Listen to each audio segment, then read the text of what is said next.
So you guys, we have Mitch Austin today. This is I love Mitch's talks, and so I don't want to spend a lot of time about his background, if that's okay. We get to get into divine transformation, but first, I think he'd like to get us. Oh, hey, there you go. Thank you, Kyle. Um, Man, sometimes the words escape me, but an illustrious background. How about that? um, the creator and host of the weekly show, New Thought Media Network. Change your story, change your life. And I imagine that's part of what he'll be talking about today. Where I was headed was, I think we're going to have a little meditation first to get your head right for Mitch's talk. So relax, and here we go.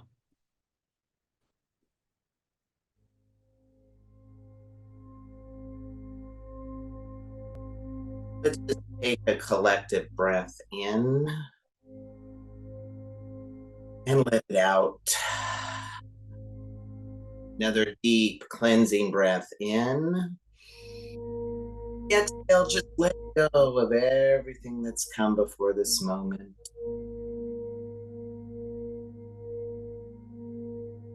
My body is feeling the full support of the chair underneath you. Allowing your shoulders to relax and drop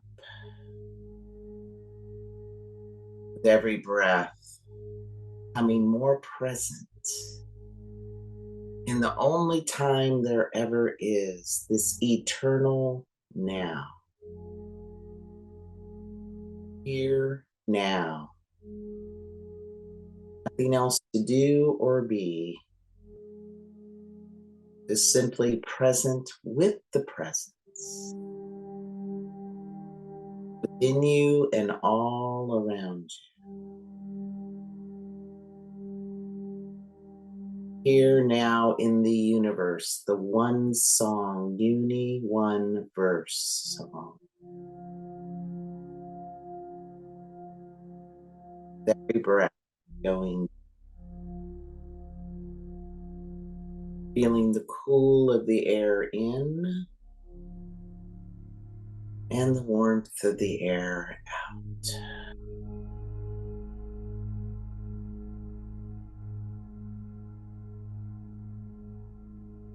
And continue breathing as we allow ourselves to sit in the silence.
Words to wash over you, deep into your heart. There is only one life. That life is God's. That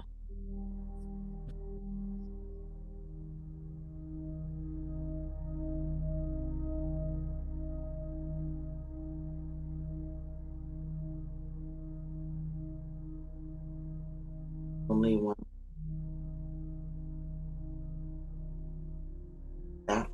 is God's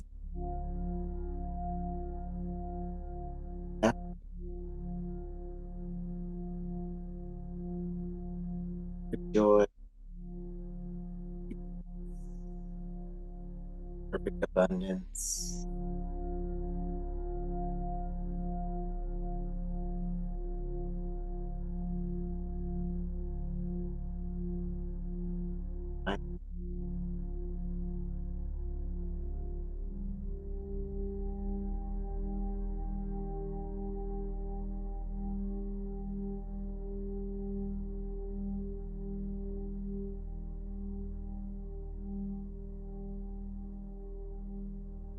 Take another deep breath in, bringing you back into the room. And exhale, allowing your fingers and toes to move, shoulders to move as you gently come back into this space, opening your eyes, fully present for today's service.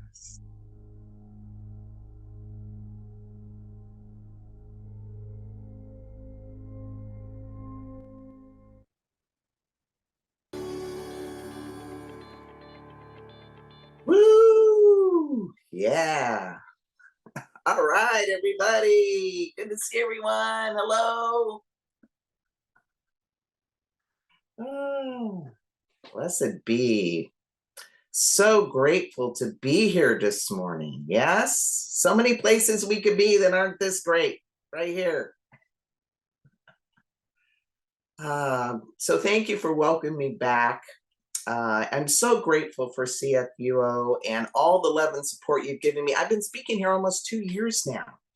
And now I'm actually a minister. I'm Reverend Mitch.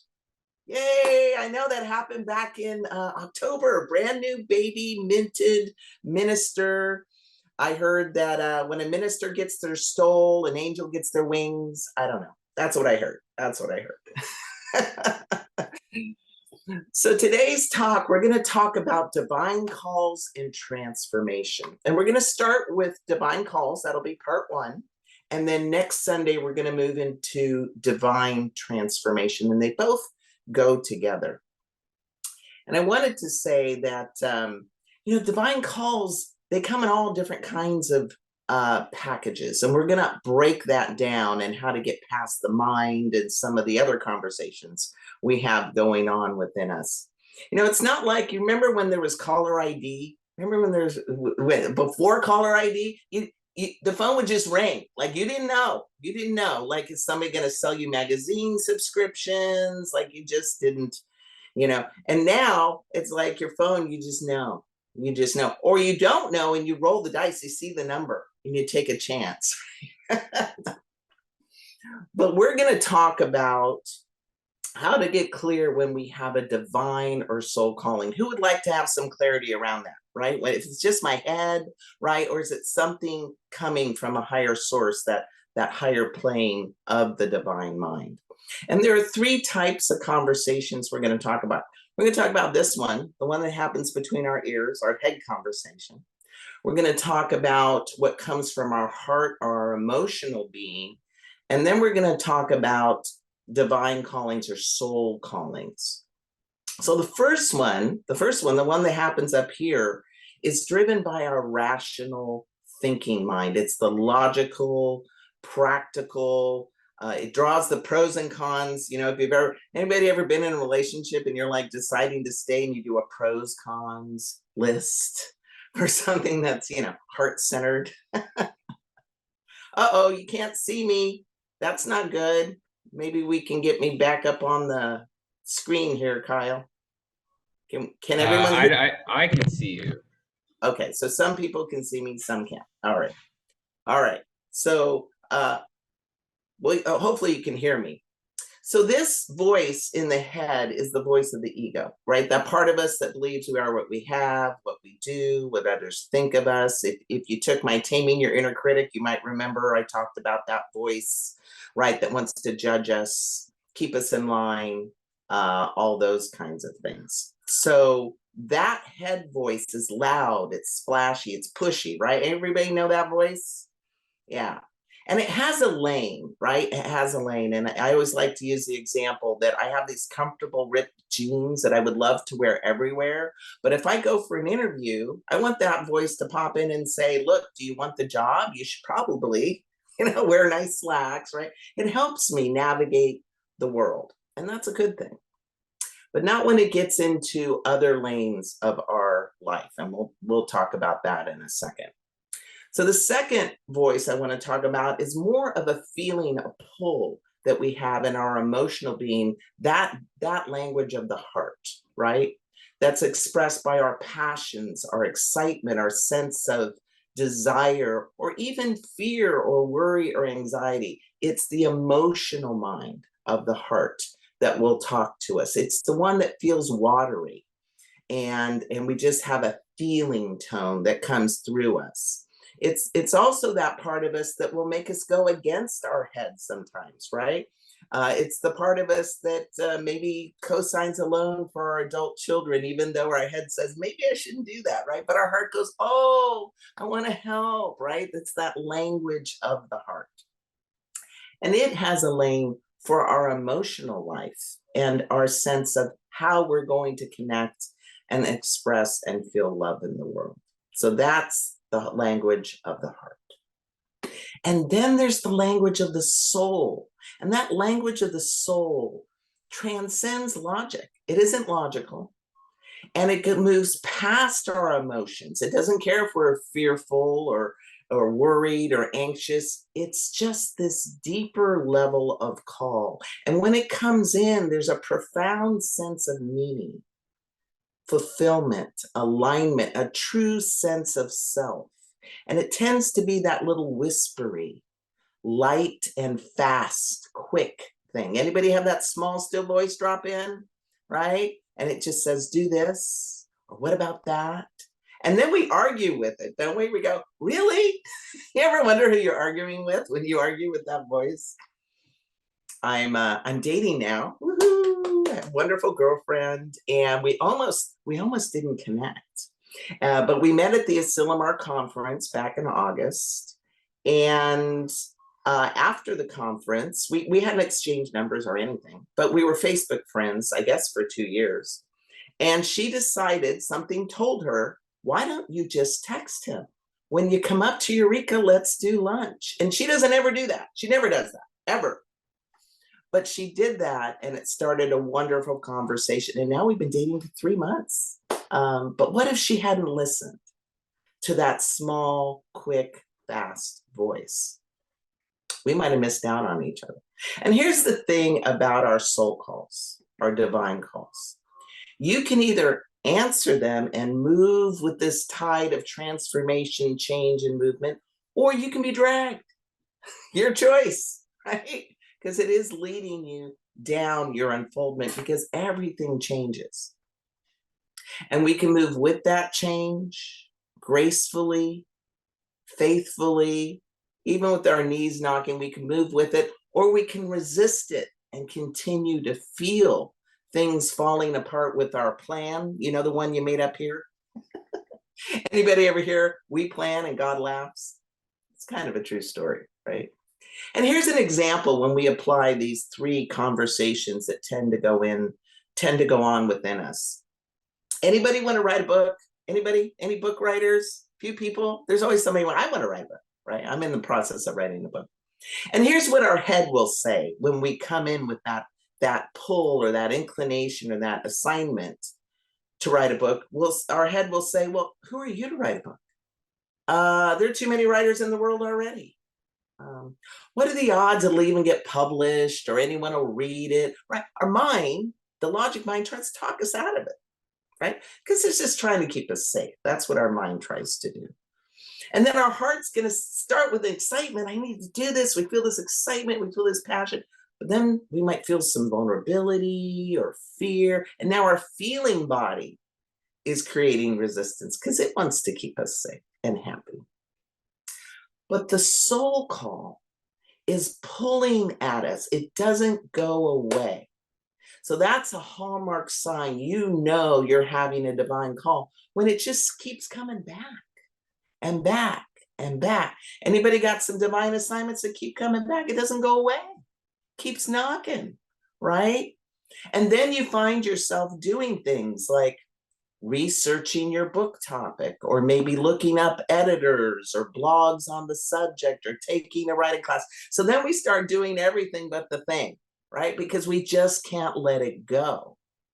And we can't let it go because it's coming from a higher authority. And what I know is Spirit, God, the divine, whatever word you use, never gives us a vision without a provision. And we may not see that provision, but when we get on the journey, then all things are added to us for this divine assignment. So let us remember that the talking in the head is for the matters of the world. That's it, to navigate the world. When it gets into the lane of your dreams, your divine assignments, it's out of bounds. It should not be there. So we got to make sure it gets back to where it needs to be. And our heart is for the matters of love. What we love, who we love, how we love. That's its lane. And then, of course, Spirit, its lane is living through us, directing us as a piece of the divine. Because God can only do for us what God can do through us. I love what Eckhart Tolle has to say about knowing ourselves and getting underneath this mind element of ourselves. He says, to know yourself as the being underneath the thinker, the stillness underneath the mental noise, the love and joy underneath the pain, he says, is freedom, salvation, enlightenment. There's a big payoff for us to get intimately acquainted with our soul's voice, with the call of the divine. And there's three main ways that our soul will speak to us. You want to know what they are? Three. One is feelings, the other is dreams, and the other is visions. And I have a couple examples here from the book One Mind by Larry Dossey. Anybody heard that book, One Mind by Larry Dossey? The book is about how our individual mind is part of the greater consciousness. It is a brilliant book. It's written by a medical doctor who was seeing all of these connections. And the book really helps illustrate intimately just how there is this one greater consciousness and how we're moving around in it. So the first one is a feeling tone that the divine will talk to us in. And in the book, he gives an example of a lady who for 15 years, she would leave her job and she would turn right to go home because it was the quickest way. And this one night, she got a feeling, an impulse to go left. And she started to argue with it. Like, that's weird. Why do I want to go left? It takes longer. But she went left. And that night, the bridge had collapsed and 16 people had died. If she had went right, she likely would have been on the bridge and in that disaster. So Spirit is talking to us through feeling tones. The other way Spirit talks to us is dreams. Anybody had any prophetic dreams where you dreamt something and it came true, or like a world? I usually dream about earth disasters, and then I look through the news and I find that, oh yeah, there was an earthquake there. Well, this one man had a dream that his good friend was on a plane and that the plane crashed. Well, his friend was supposed to fly out on a chartered plane to go home. And the friend said, look, don't go on the charter plane. I had this dream. And his friend said, oh, it's going to be fine. It's, you know, if I go commercial, it's going to take way too long. So the friend meets him at the airport, tackles him, makes him miss his chartered flight. His friend is so irate, has to take the commercial flight home. And of course, the chartered flight did crash. He had it that vivid of an understanding of what was going to transpire, right? This is how Spirit speaks to us. Then the third one, this is one of my favorites. A woman woke up and she kept seeing visually these 10 numbers, this sequence of numbers. She didn't know what they were. So she wrote them down. And then she thought, well, maybe this is a phone number. So she calls it. And when she calls it, she gets a hospital. And the hospital's like, well, I don't know why you're calling. Is there anyone we can check on for you? And so she gives the name of her son. And he was in ER. He had been in a terrible accident.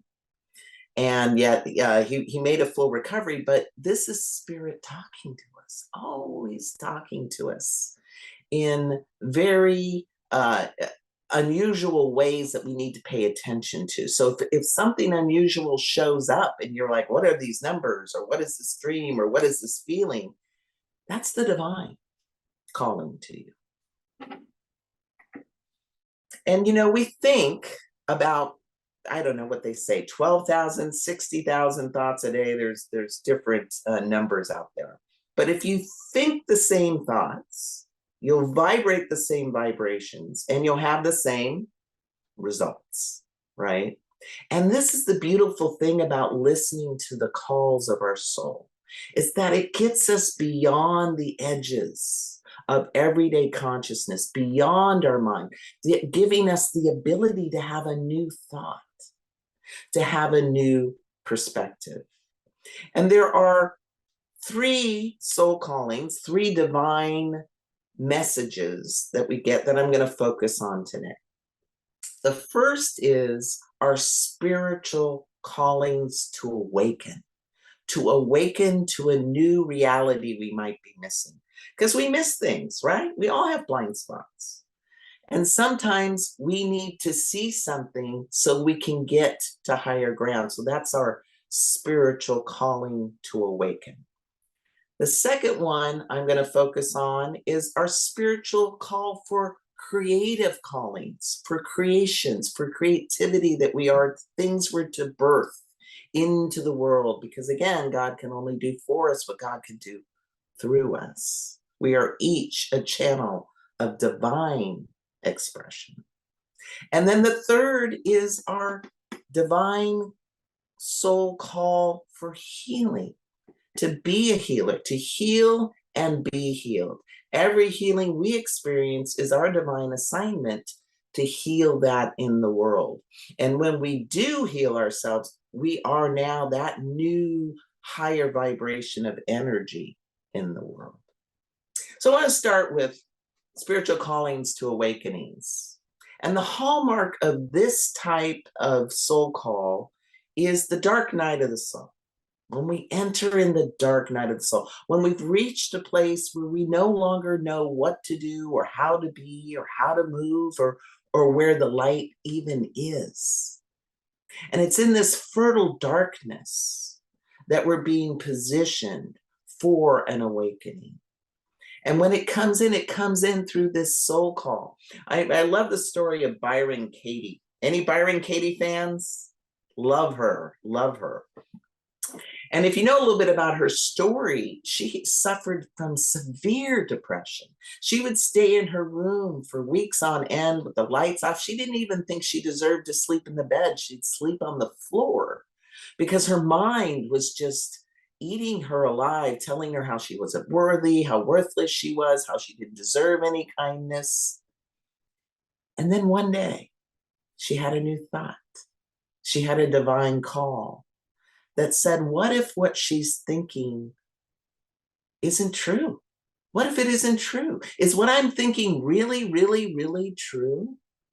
And through this new perspective, this little bit of light that dropped in, she began to heal. And not only did she heal, she used this lens of, is it really true, to create her method of the turnaround that we can all use with our own internal voice to get to a higher truth that our minds won't always tell us is there. That was her divine call to healing. And now she's teaching people everywhere. I had a similar experience once, in my 20s. I had a little bit of a judgy attitude towards my mom. I had that entitled, you should have been this mom, but you were that mom. Anybody know what I'm talking about? And nobody is really that mom, right? Nobody's perfect. No parent is perfect. No person is perfect. But I thought she should be, right? Because that's where I was in my mind. And so I was kind of holding some things she had done in my childhood against her. Until one day I called and I couldn't get a hold of her. She wasn't at home, which was rare because she was always at home. She never drove anywhere. Called her boyfriend, couldn't find her. So I decided to call the hospital. Something said call the hospital, and she was there. And I said, "Why is she there? Can you transfer me?" And they sent me to her room on the phone. She didn't know who I was. She had an electrolyte imbalance that had plunged her into a psychosis. And all of a sudden, I didn't know if I was going to get my mom back. And in this fertile period, this dark night of the soul, I had a new thought. And what I realized was my mother was mortal. She was human. She was just like some random person walking down the street who decided to love me and care for me and give me her best. I saw something I never saw before in her and our relationship. Fortunately, I got her back. She healed, but I was different. Our relationship was different. I was enlightened. I saw something new. And I'm so grateful that I did, because we spent the next 20 years having a beautiful, amazing relationship we wouldn't have had otherwise. So sometimes that dark night of the soul can bring in that divine call that we need to hear, that new perspective. So I want us to just take a moment for a second and take a deep breath in, and let's drop into our hearts and see what challenging situation has a divine call in it for us. So let's take a breath in and just drop in. What discontent in your life is calling you to awaken to a deeper truth? Maybe it's some upset you have with a neighbor or family member, some self-judgment that's calling you to greater self-love, some forgiveness to heal a fractured connection, for greater joy and support.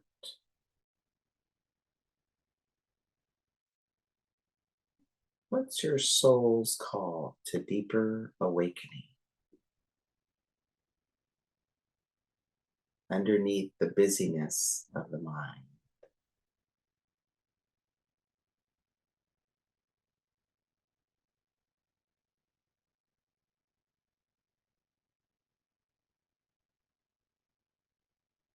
Maybe it's a feeling tone.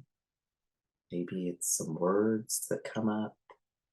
Maybe it's a person's name, a situation, a condition.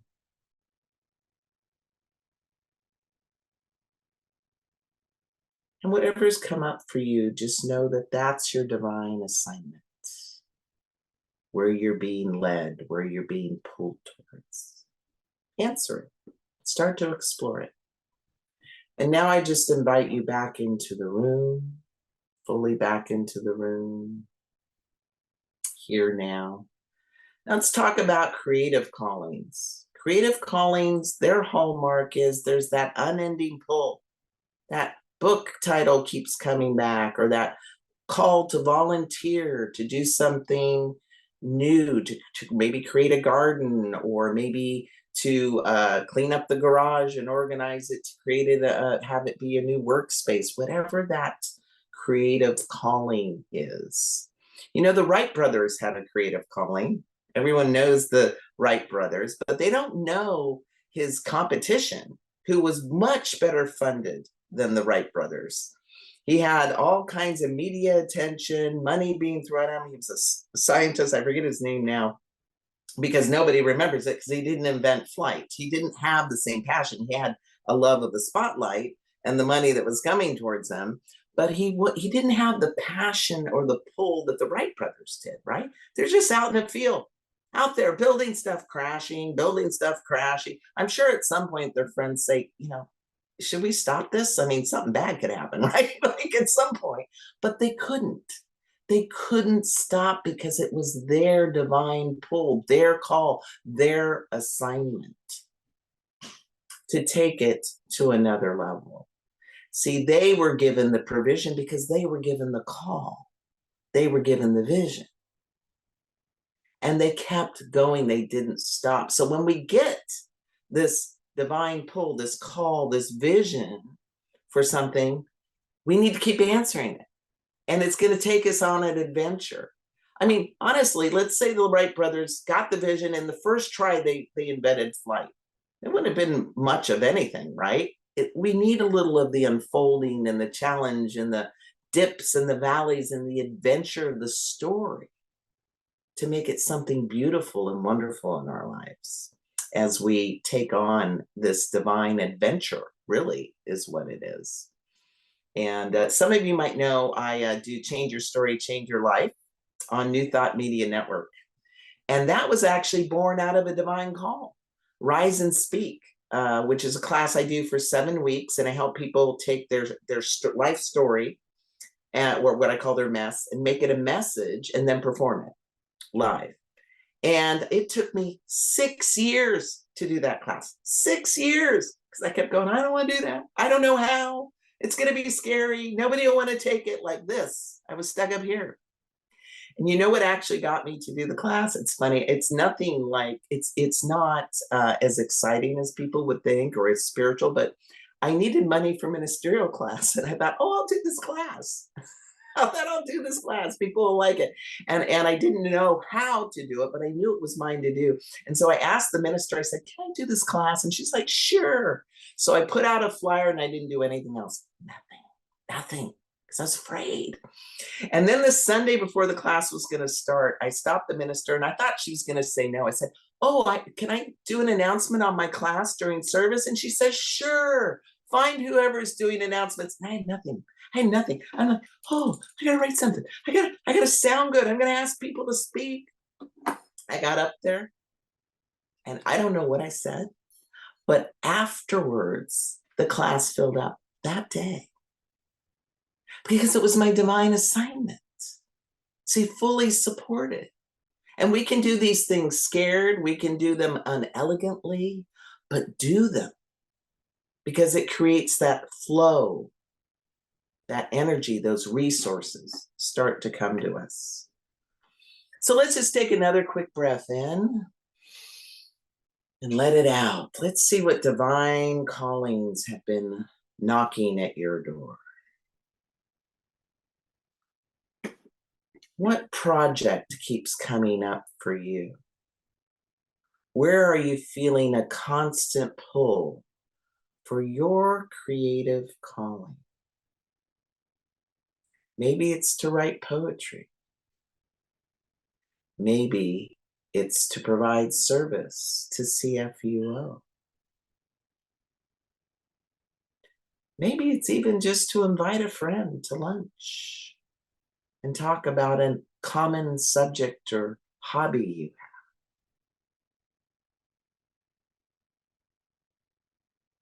have. The time is now for your creative call, for your creative project, for your assignment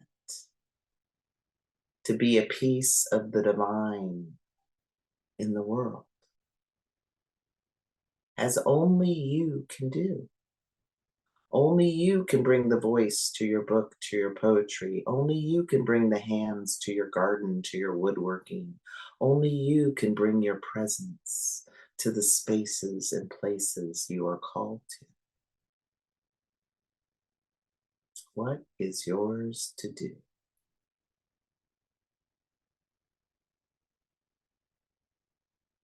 Now I'll just invite you back into the room, fully awake and present.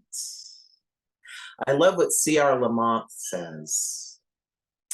C.R. Lamont says, in reality, that's what creativity really is, a spiritual connection with our higher power, a one-on-one talk with our own soul.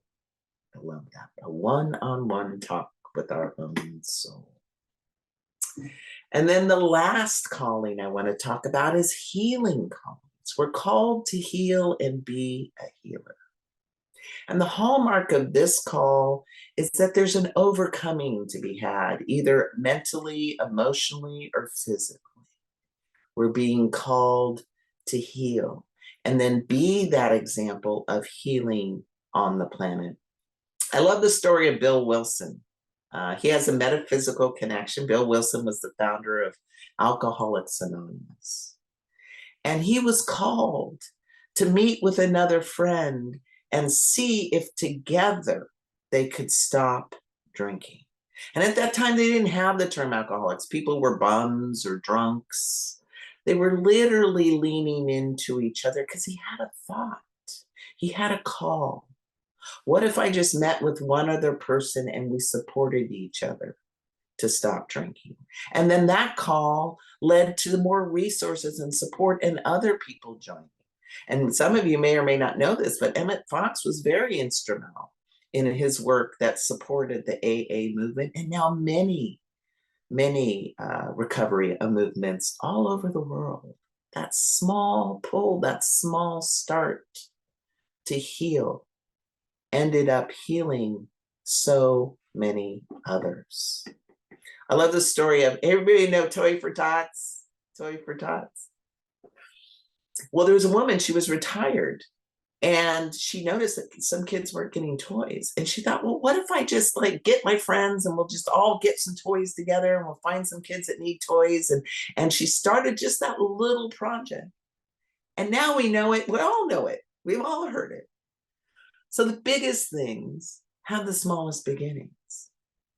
And there's some small beginning that you're being called to.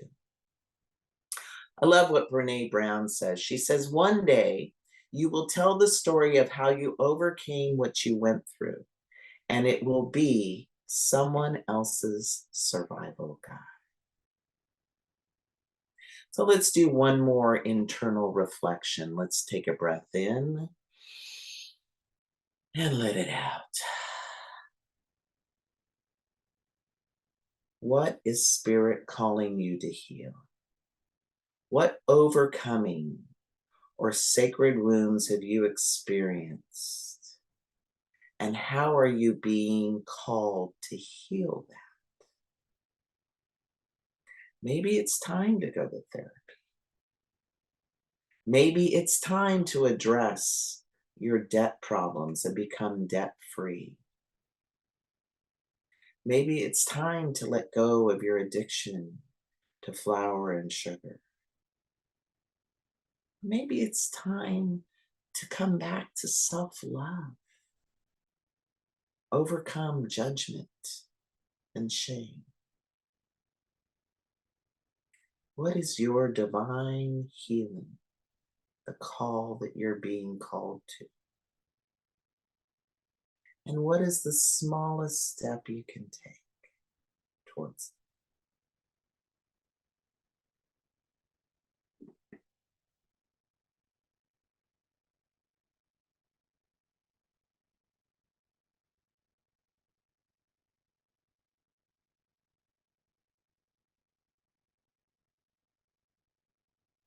Because what I know is we come here for each other.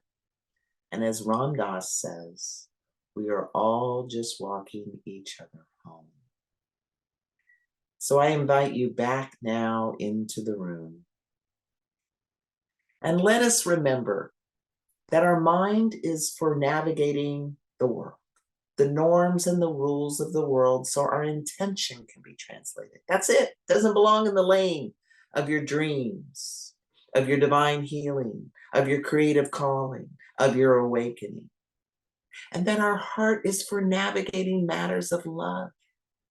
And sometimes the heart is brave, and sometimes it's scared, and sometimes it's happy, and sometimes it's sad. And it brings that richness to our life experience. But we shouldn't let it take us away or keep us from our divine soul calling, because it is that path that leads us to our highest transformation, to that grand adventure of unfolding that is divinely directed, protected, and uplifted in each and every one of us. Thank you so much. Namaste.